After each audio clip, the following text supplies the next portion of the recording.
فرزند زہرا یہ حالات برے ہیں۔ کاشانہ بصیرت ایک ایسا مکمل یوٹیوب چینل جس پر محروم بصارت کے لیے بالخصوص اور تمام افراد کے لیے بالعموم سینکڑوں کی تعداد میں اسلامی کتب دستیاب ہیں۔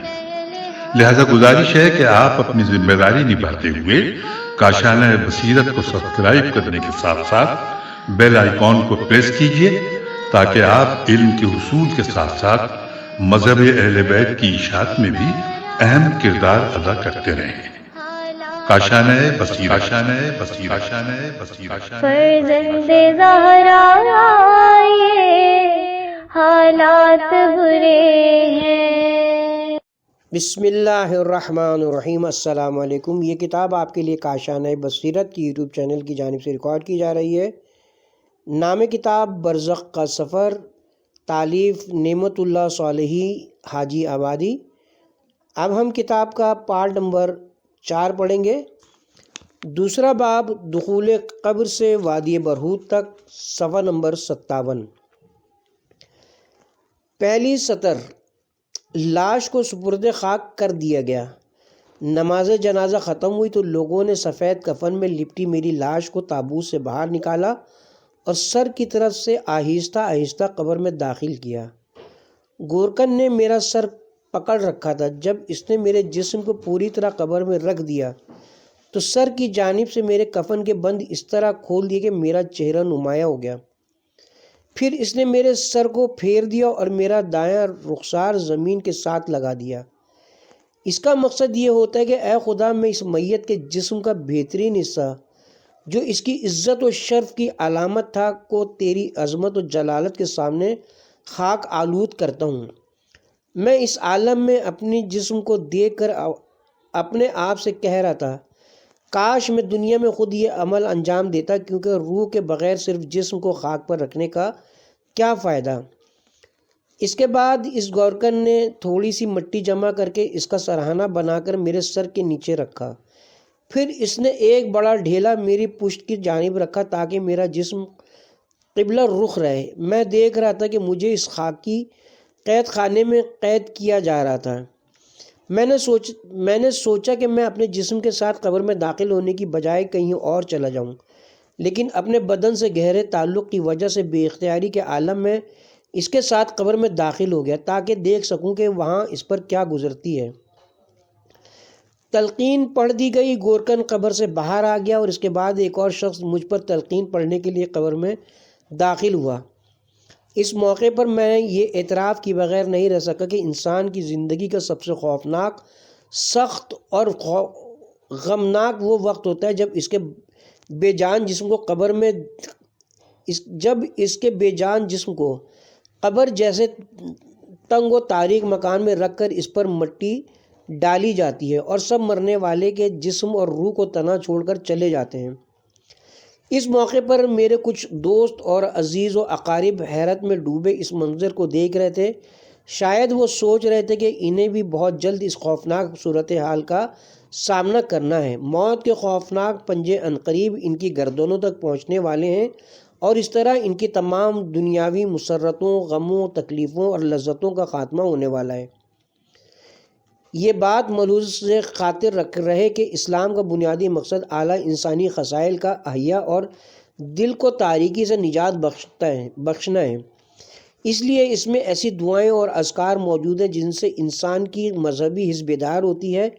اس مقصد کے تحت میت کی تلقین کے طور پر کچھ جملات پڑھے جاتے ہیں جو دراصل زندہ لوگوں کے لیے بھی مفید ہیں اور مرنے والے کے لیے بھی۔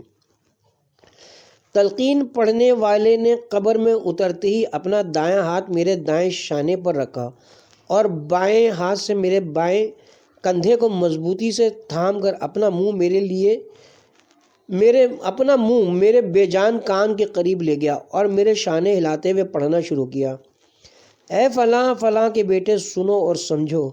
کیا تم اس وقت اس عقیدے پر قائم ہو جو تمہارا دنیا میں تھا؟ یعنی کیا تم اس بات کا اقرار کرتے ہو کہ خدا یکتا کے سوا کوئی خدا نہیں، اس کا کوئی شریک نہیں، اور حضرت محمد صلی اللہ علیہ وآلہ وسلم اس کے بندے اور رسول ہیں، اور آپ صلی اللہ علیہ وآلہ وسلم تمام انبیاء کے سید و سردار اور اللہ کے آخری نبی ہیں۔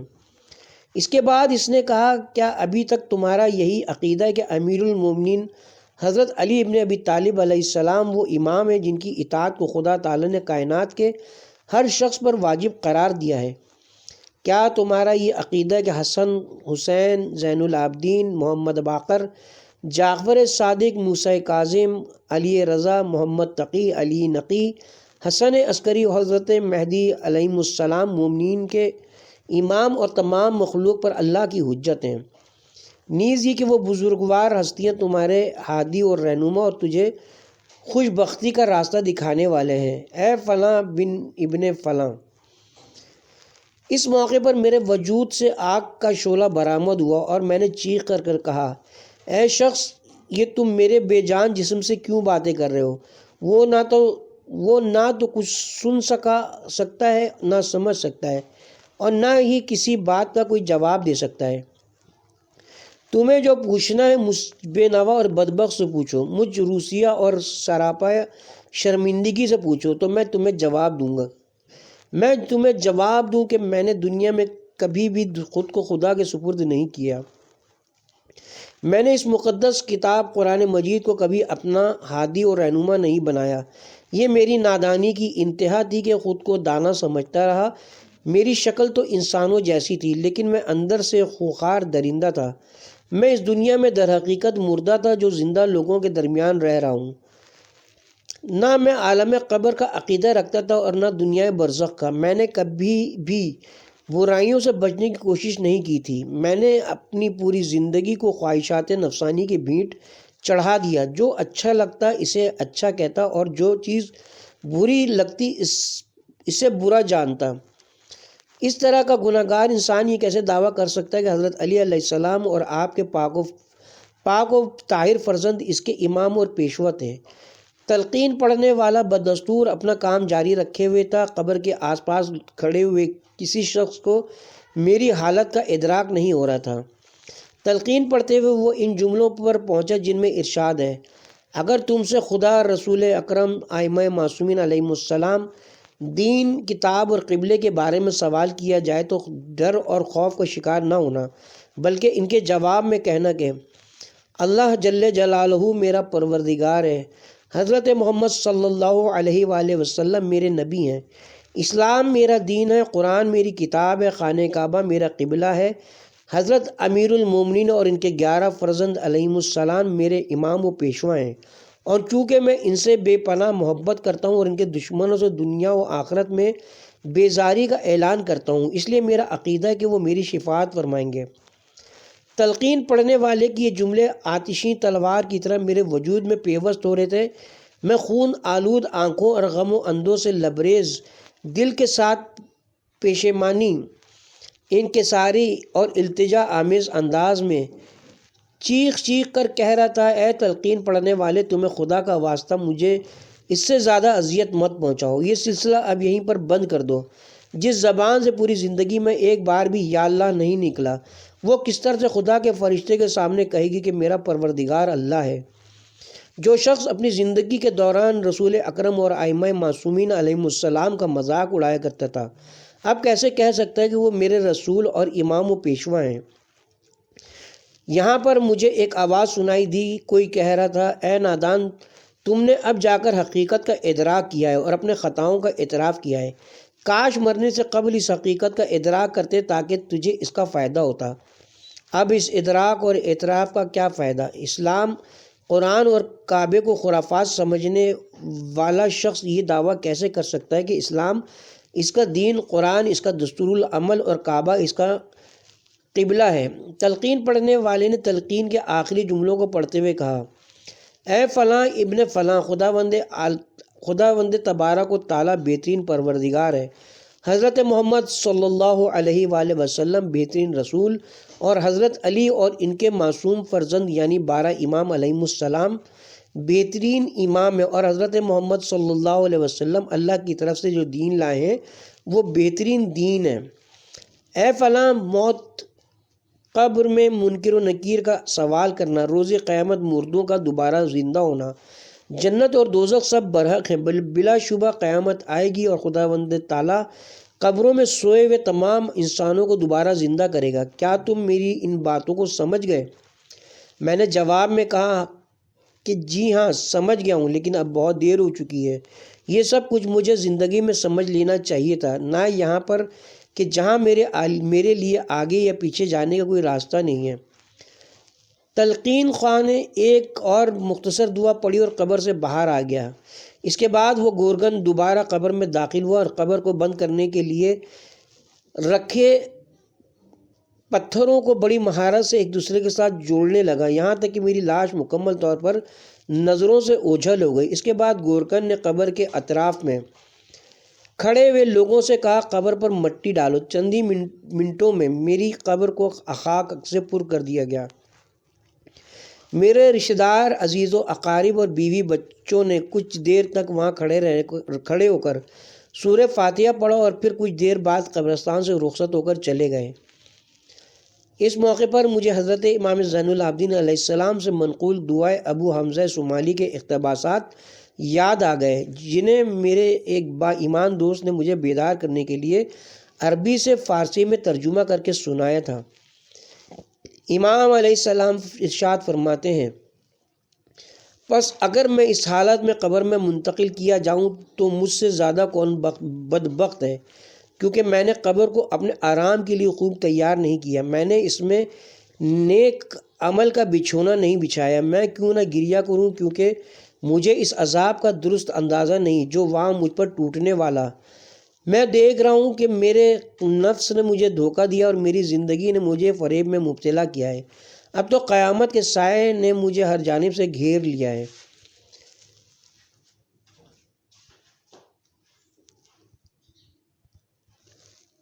ترجمہ شعر کا ترجمہ ہے، عورت، اولاد، مال و دولت اور طاقت و اقتدار، یہ سب چیزیں قبر سے پہلے تک ہی انسان کے ساتھ رہتی ہیں۔ یہ دنیا کا یادگار گھر کتنا پرسکون تھا اگر اس میں موت نہ ہوتی، زندگی کا یہ لہلہاتا باغ کتنا اچھا تھا اگر اس میں خزاں کا گزر نہ ہوتا، اس دل موہ لینے والے محل کی لذت کس کام کی، کیونکہ جب اس میں رہنے کا مزہ آنے لگا تھا تو کوچ کے نکارے بج گئے۔ میں بہت خوش تھا کہ اتنے سارے لوگ مجھے سپرد خاک کرنے آئے ہیں۔ میں سوچ رہا تھا کہ میں ان کی موجودگی فاتحہ، تلاوت قرآن اور صلوات وغیرہ پڑھنے سے میں خوب بہرہ مند ہوں گا، لیکن آہستہ آہستہ لوگ جانا شروع ہو گئے اور میری چند قریبی عزیز وہاں باقی رہ گئے۔ ابھی تھوڑی دیر ہی گزری تھی کہ وہ لوگ بھی چلے گئے۔ یہ موقع میرے لیے انتہائی کربناک تھا۔ اس موقع پر مجھے ایک درد دل رکھنے والے شاعر کے چند شعر یاد آ گئے، جن میں وہ کہتا ہے۔ ترجمہ، ایک صبح کو میرا قبرستان سے گزر ہوا تو مجھے وہاں سے آہو فغاں کی آواز سنائی دی۔ ایک شخص مٹی سے کہہ رہا تھا کہ اس دنیا کی قدر و منزلت تو رائی برابر بھی نہیں ہے۔ بابا طاہر عریان کا شعر ہے یہ۔ اس موقع پر مجھے اذیت و تکلیف ہو رہی تھی، شاید آپ کو اس کا درست اندازہ نہ ہو۔ میں سوچ بھی نہیں سکتا تھا کہ میرے بعض مندگان اور قریبی دوست اتنے بے رحم ہوں گے۔ میں نے تو ان سے پیار اور محبت میں کمی کبھی بھی نہیں آنے دی تھی، لیکن وہ لوگ کتنی جلدی مجھے اکیلا چھوڑ کر چلے گئے۔ میں نے چیخ کر ان سے کہا، کہاں جا رہے ہو؟ میرے پاس رہو، مجھے اکیلا نہ چھوڑو، لیکن انہوں نے میری کوئی بات نہ سنی اور قبرستان سے واپس چلے گئے۔ اس دوران میں نے ایک منادی کی آواز سنی جو لوگوں سے مخاطب ہوتے ہوئے کہہ رہا تھا، مرنے کے لیے پیدا کرو، فنا و برباد ہو جانے کے لیے جمع کرو، اور گر کر تباہ ہو جانے کے لیے تعمیر کرو۔ کتاب بحار الانوار جلد نمبر 6 باب نمبر 4 حضرت امیر المومنین علیہ السلام، اسے منسوب دیوان سے منقول۔ مگر افسوس کہ وہ لوگ کسی اور دنیا میں تھے اور اس بیدار کرنے والے منادی کی آواز سننے سے محروم تھے۔ جب مجھے معلوم ہوا کہ لوگ اب قبرستان سے نکلنے والے ہیں تو میں نے چیخ کر فریاد کی، جاتے ہو تو جاؤ، لیکن جان لو کہ خواہ تم یقین کرو یا نہ کرو، خواہ اچھا ہو یا نہ ہو، خواہ چاہو یا نہ چاہو، ایک دن تمہیں بھی اسی خاک میں سونا ہے۔ خدا کی قسم تمہیں یہ معلوم ہو جائے خدا کی قسم تمہیں یہ معلوم ہو جانا چاہیے کہ موت میں کوئی تاخیر نہیں ہوگی۔ سورہ اعراف آیت نمبر 33۔ مجھ سے قبر کی باتیں، جب مجھے قبر میں رکھ دیا گیا تو میں نے سنا کہ قبر کہہ رہی تھی، میں غربت و تنہائی کا مقام ہوں، میں خوف و وحشت کی جگہ ہوں، میں خاک کا گھر ہوں، میں بلا و مصیبت کا گھر ہوں، میں بستر کے بغیر تاریک اقامت گاہ ہوں، میں تنہائی کا مرکز ہوں، میں کیڑوں چیونٹیوں سانپوں اور بچھوؤں سے پر جگہ ہوں، میں پرانا سا اور تباہ حال ٹھکانہ ہوں۔ اعمال الاخبار جلد نمبر 5 صفحہ نمبر 19۔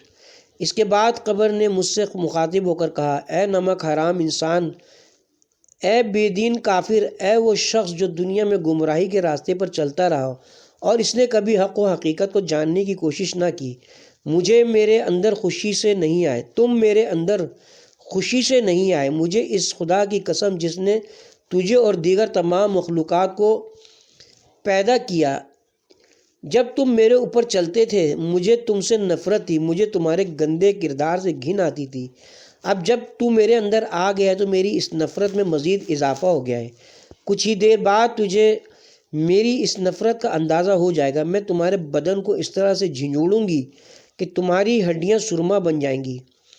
یہ کہتے ہی قبر نے مجھے ایسا جھنجھوڑا کہ میری داہنی پسلیاں بائیں پسلیوں میں پیوست ہو گئیں، ایسا محسوس ہو رہا تھا کہ ماں کا جو دودھ میں نے پیا تھا وہ میرے ناک اور انگلیوں کے پوروں سے باہر آ گیا ہے۔ لیان الاخبار جلد نمبر 5 صفحہ نمبر 29، فروع کافی جلد نمبر 3 باب نمبر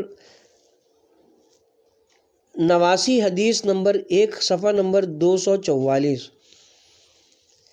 اس کے بعد میرے پاؤں کی جانب دوزخ کا ایک دروازہ کھل گیا، میں قبر میں اس کی آگ کی حرارت اور شعلوں کو محسوس کر رہا تھا، اس موقع پر مجھے جہنم میں اپنی جگہ بھی نظر آ گئی۔ اس کے بعد ایک انتہائی بد شکل و بدسیرت اور بدبودار شخص میری قبر میں داخل ہوا، اس کے ہاتھ میں ایک تھال تھا جس میں جہنم کے پھل، غذا اور جہنم کا ابلتا ہوا کڑوا اور بدبودار پانی تھا۔ اس نے وہ سب کچھ میرے سامنے رکھا اور کہا، سب سے پہلے تو تجھے ان چیزوں میں سے کچھ کھانا پڑے گا۔ فروع کافی جلد نمبر 3 باب نمبر 87 حدیث نمبر 1 صفحہ نمبر 235۔ میں نے اس سے کہا، اے بدصورت اور بدسیرت، تم کون ہو اور میری قبر میں کیا کر رہے ہو؟ مجھ بیچارے سے تم کیا چاہتے ہو؟ اس نے کہا، میں تمہارا برا کردار اور تمہارے وہ برے اعمال ہوں جنہیں تو نے دنیا میں انجام دیا ہے، میں تمہارا ناپاک عقیدہ و فکر ہوں۔ ابھی اس شخص کے ساتھ میری باتیں ختم نہیں ہوئی تھی کہ میری قبر میں زہریلی اور سیاہ دھوئیں سے لبریز آتش بار ہوا چلنا شروع ہو گئی اور 99 عظیم الجثہ صاحب مجھ پر مسلط ہو گئے، انہیں قیامت تک مجھے ڈستے رہنا تھا۔ کتاب کا حوالہ ہے فروع کافی جلد نمبر 3 باب نمبر 87 حدیث نمبر 1 صفحہ نمبر 235، لیال الاخبار جلد نمبر 5 صفحہ نمبر 37۔ یہ سانپ دنیاوی سانپوں سے بہت مختلف تھے جنہیں میں نے دنیا میں دیکھا تھا، میں نے ایسے سانپ کبھی نہیں دیکھے تھے۔ اس شخص نے مجھ سے کہا، کیا تم جانتے ہو کہ یہ کس قسم کے سانپ ہیں؟ اگر ان میں سے ایک بھی دنیا میں ظاہر ہو جائے اور زمین کے مشرق سے مغرب کی جانب پھنکارے تو زمین پر کسی قسم کا درخت یا سبزہ نہیں اگ سکے گا، اس لیے کہ اس کی پھنکار سے زمین جل کر خاکستر ہو جائے گی۔ فروع کافی جلد نمبر 3 باب نمبر 89 حدیث نمبر 1 صفحہ نمبر 244۔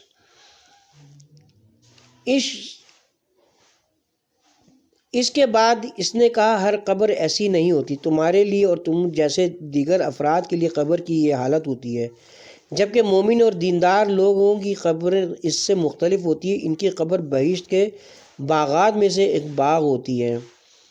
تفسیر نور الثقلین جلد نمبر 1 صفحہ نمبر 77، بحار الانوار جلد نمبر 61 صفحہ نمبر 7۔ اس میں سانپ اور بچھوؤں کی بجائے پھلوں سے لدے تھال ہوتے ہیں، پانی شہد اور دودھ کی نہریں جاری ہوتی ہیں اور ان کے لیے جنتی مشروب مہیا کیے جاتے ہیں۔ سورہ محمد آیت نمبر 14۔ اس نے اپنی باتیں جاری رکھتے ہوئے کہا، جب کوئی مومن قبر میں وارد ہوتا ہے، قبر اسے خوش آمدید و مرحبا کہتی ہے اور بڑے پیار سے اسے کہتی ہے، جب تم میرے اوپر چلتے تھے تو مجھے بڑے اچھے لگتے تھے، اور اب جب کہ تم میرے شکم میں آ گئے ہو تو میری محبت میں مزید اضافہ ہو گیا ہے۔ ابھی کچھ دیر بعد تجھے میری اس محبت کا ثبوت مل جائے گا۔ اس کے بعد مومن کے سر کے بالائی جانب سے جنت کا ایک دروازہ کھل جاتا ہے جس کی باد نسیم دل کو باغ باغ کر دیتی ہے۔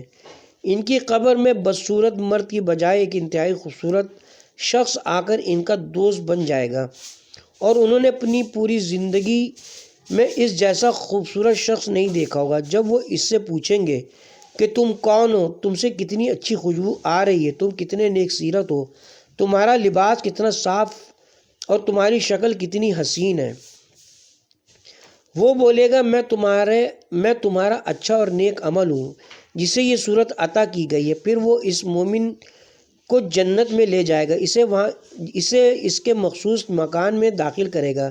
یہ لوگ جنت کی لذات اور اس کے محلات سے لطف اندوز ہوں گے۔ فروع کافی جلد نمبر 3 باب نمبر 89 حدیث نمبر 1 صفحہ نمبر 244۔ قبر کے اندر جنازے میں آئے ہوئے سب لوگوں کے واپس جانے کے بعد میں پردیسی بالکل اکیلا رہ گیا۔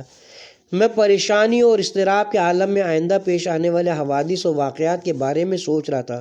میں اپنے بارے میں سوچ رہا تھا کہ میں اپنی زندگی میں کس طرح سے ہوا و ہوس کی دلدل میں پھنسا رہا۔ مجھے جب بھی دنیا کی آفت زدہ کھیتی کی جانب دعوت دی جاتی، میں فوراً اس کی جانب لپک پڑتا، اور جب مجھے جنت اور اس کی بے شمار و بے انتہا نعمتوں کی طرف بلایا جاتا تو میں منہ موڑ لیتا، انہیں کوئی اہمیت نہ دیتا بلکہ ان کا مذاق اڑاتا۔ میں نے اپنی پوری زندگی خاکی بدن کی نظر کر دی، اور اب صرف چند لمحوں میں اس قہر و غضب سے اسے مجھ سے جدا کر دیا گیا ہے۔ اس بدن کو اس ٹھنڈے، تاریک اور خوفناک گھڑے میں جبکہ مجھے دردناک عذاب کے سپرد کر دیا گیا ہے۔ جس طرح میں برہنہ پیدا ہوا تھا اسی طرح برہنہ سپرد خاک کیا گیا ہوں۔ میں جتنا اپنے بارے میں سوچتا رہا تھا میری اذیت میں اتنا اضافہ ہو رہا تھا۔ میں کافی دیر تک اپنی لاش کے سرانے بیٹھا رہا اور اسے دیکھتا رہا۔ پھر میں نے اپنے آپ سے کہا میں دنیا میں کتنا نادان تھا، میں نے وہاں جو بھی کیا اس جسم کے لیے کیا جو سفید کپڑے میں لپٹا میرے سامنے پڑا ہے۔ کچھ ہی سالوں بعد سوائے چند ہڈیوں کے اس کا کچھ نہیں بچے گا، پھر وہ ہڈیاں بھی بوسیدہ ہو کر مٹی میں تبدیل ہو جائیں گی۔ اس سے بھی زیادہ تکلیف دہ بات یہ تھی کہ میں ساری زندگی جن اعضاء و جوارح کو تندرست و توانا رکھنے کا بے حد خیال رکھتا اور انہیں معمولی تکلیف سے بھی بچاتا رہا، وہی اعضاء و جوارح کل قیامت کے دن میرے خلاف گواہی دیں گے اور کائنات کے تمام لوگوں کے سامنے مجھے ذلیل و رسوا کریں گے۔ سورہ نور آیت نمبر 44، سورہ یاسین آیت نمبر 65، سورہ فصلت آیت نمبر 20۔ میں کچھ دیر تک یوں ہی اپنی لاش کو اس تنگ و تاریک قبر میں بغیر کسی مصاحب کے تنہا دیکھتا رہا اور اس کی اس حالت پر افسوس کرتا رہا۔ اس کے بعد میں قبر سے باہر آ گیا۔ پہر اندھیرا ہو چکا تھا، قبرستان میں کوئی بھی موجود نہ تھا۔ قبرستان میں گہری خاموشی چھائی ہوتی تھی، ایسے لگ رہا تھا یہ سناٹا کسی آنے والے طوفان کا پیش خیمہ ہے۔ اس موقع پر میرے پورے وجود پر خوف و وحشت نے سایہ ڈال رکھا تھا۔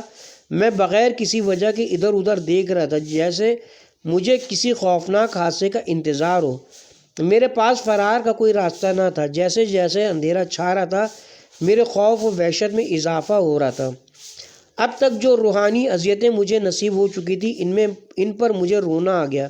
میں کئی گھنٹوں تک روتا رہا، اپنے برے اعمال کے بارے میں سوچا اور دل میں یہ حسرت اٹھی کہ کاش میں بھی لوگوں کے ساتھ دوبارہ گھر واپس چلا جاتا اور پھر پوری زندگی خدا کی عبادت و بندگی، شب بیداری اور نیک اعمال میں گزارتا اور جو کچھ جمع کیے اسے راہ خدا میں خرچ کرتا۔ سورہ منافقین آیت نمبر 10 سورہ مومنون، آیت نمبر 99 تو 100 نفس الرحمان۔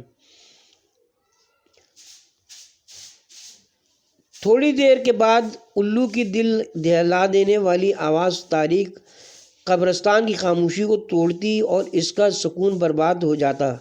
یہ ایسا خوفناک منظر تھا جو کسی بڑے شجاع پہلوان کا جگر پھاڑ سکتا تھا۔ قبر میں رومان فرشتے کی آمد۔ میں اپنی سوچوں میں گم تھا کہ اچانک میری قبر کے بائیں جانب سے ایک آواز ابھری۔ کوئی کہہ رہا تھا، اے شخص جو نیک اعمال بجا لانے کے لیے دنیا میں واپس جانے کی آرزو کر رہے ہو، اب یہ فضول آرزو نہ کرو کیونکہ تمہارا نامہ اعمال بند ہو چکا ہے۔ اس تاریکی میں یہ آواز سن کر میں سہم رہ گیا۔ لگ رہا تھا کہ کوئی میری قبر میں داخل ہو چکا ہے۔ میں نے کانپتی اور لڑکھڑاتی ہوئی زبان میں پوچھا، تم کون ہو جو میری قبر میں داخل ہو گئے ہو؟ اس نے کہا، میں خدا کا ایک مقرب فرشتہ رومان ہوں۔ میں نے کہا، کتاب کا حوالہ کفایت المحدثین جلد نمبر 4 صفحہ نمبر 231۔ میں نے کہا، اے اللہ کے مقرب فرشتے، مجھے لگتا ہے کہ تم میری قلبی کیفیت سے آگاہ ہو چکے ہو۔ اس نے کہا، ہاں، جو تیرے دل پر گزر رہی ہے میں اس سے باخبر ہوں۔ میں نے کہا، میں بالکل سچ کہہ رہا ہوں اور قسم کھاتا ہوں کہ اگر مجھے دنیا میں واپس جانے کی اجازت دو تو میں اب کبھی بھی خدا کی نافرمانی نہیں کروں گا اور ہمیشہ اس کی خوشنودی کے حصول کے لیے کوشاں رہوں گا۔ میں نے اسے بتایا، جب میرے تمام جاننے والے دوست اور حتیٰ کہ اہل خانہ بھی مجھے اکیلا چھوڑ کر چلے گئے تو مجھے دنیا اور ان لوگوں کی بے وفائی کا پتہ چلا ہے۔ اے الہی فرشتے، تم مطمئن رہو، اگر میں دنیا میں واپس گیا تو خلق خدا کی خدمت، خدائے یکتا کی اطاعت اور اعمال صالحہ بجا لانے میں لمحہ بھر بھی غافل نہ رہوں گا۔ رومان نے جواب میں کہا، یہ باتیں اب تیری سمجھ میں آئی ہیں، لیکن تمہیں معلوم ہونا چاہیے کہ اب ان کا وقت نہیں ہے، اب تمہیں قیامت تک عالم برزخ میں رہنا ہے۔ سورہ مومنون آیت نمبر 100۔ میں نے کہا، اے فرشتہ الہی، تمہارا کیا فریضہ ہے اور تم کس عہدے کے مالک ہو؟ تم میری قبر میں کیوں داخل ہوئے ہو؟ اس نے کہا، میری ذمہ داری یہ کہ دنیا سے اٹھنے والے ہر شخص کی قبر میں جاؤں اور منکر نکیر کی قبر میں آمد سے پہلے مرنے والے سے زبردستی اس کے تمام نیک و بد اعمال لکھواؤں جنہیں اس نے دنیا میں انجام دیا۔ اس کے بعد اس نے کہا، تمہیں بھی اپنے وہ تمام نیک و بد اعمال لکھنا پڑیں گے جنہیں تو نے انجام دیا ہے۔ میں نے سوچا کہ میرا تو کوئی نیک عمل ہے ہی نہیں، اس لیے میں نے بہانہ بناتے ہوئے اس سے کہا کہ میرے پاس لکھنے کو کاغذ نہیں ہے۔ اس نے کہا، کفن تیرا کاغذ ہے۔ میں نے کہا، میرے پاس قلم نہیں ہے۔ اس نے کہا، تمہاری پہلی انگلی تمہارا قلم ہے۔ میں نے کہا، میرے پاس سیاہی نہیں ہے۔ اس نے کہا، تمہارا لعاب دہن تمہاری سیاہی ہے۔ میں نے کہا، مجھے اپنے وہ تمام اعمال بھول چکے ہیں جنہیں میں دنیا میں انجام دے چکا ہوں۔ اس نے کہا، میں تمہارے تمام اعمال جانتا ہوں اور ان سب سے باخبر ہوں۔ میں بولتا جاتا ہوں اور تو لکھتا جا۔ لیال الاخبار جلد نمبر 5 صفحہ نمبر 2136، قصہ سلمان با مردائی۔ اس کے بعد اس نے فوراً میرے نیک و بد اعمال گننے شروع کر دیے۔ وہ تمام اعمال جنہیں رقیب اور نقید نامی 2 فرشتوں نے مرقوم کر رکھا تھا میں نے وہ سب لکھے۔ سورہ قاف آیت نمبر 17۔ رومان نے جس طرح سے میرے تمام چھوٹے بڑے نیک و بد اعمال کو گن گن کر بتایا، مجھے اس پر بہت حیرت ہوئی۔ میں نے کہا، یہ کیسی فائل ہے جس میں میرے تمام چھوٹے بڑے اور نیک و برے اعمال موجود ہیں۔ سورہ کہف آیت نمبر 49۔ میں نے بڑی شرمندگی اور خجالت سے ان تمام اعمال کو اپنے ہاتھوں سے لکھا۔ تمام اعمال کی فہرست بنا کر اس نے کہا، اپنی تحریر پر مہر لگاؤ۔ میں نے کہا، میرے پاس کوئی مہر نہیں ہے۔ اس نے کہا، تمہارا ناخن تمہاری مہر ہے۔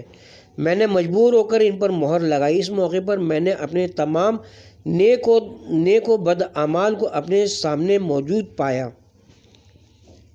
سورہ کہف آیت نمبر 49۔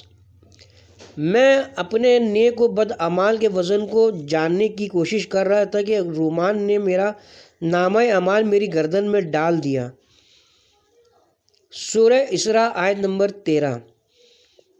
اس سے مجھے ایسا لگا کہ دنیا کے تمام پہاڑوں کو میری گردن میں لٹکا دیے گئے۔ میں نے اس کی وجہ جاننا چاہی تو اس نے کہا کہ ہر شخص کا کردار اور عمل اس کی گردن کا طوق ہے۔ سورہ اسراء آیت نمبر 12۔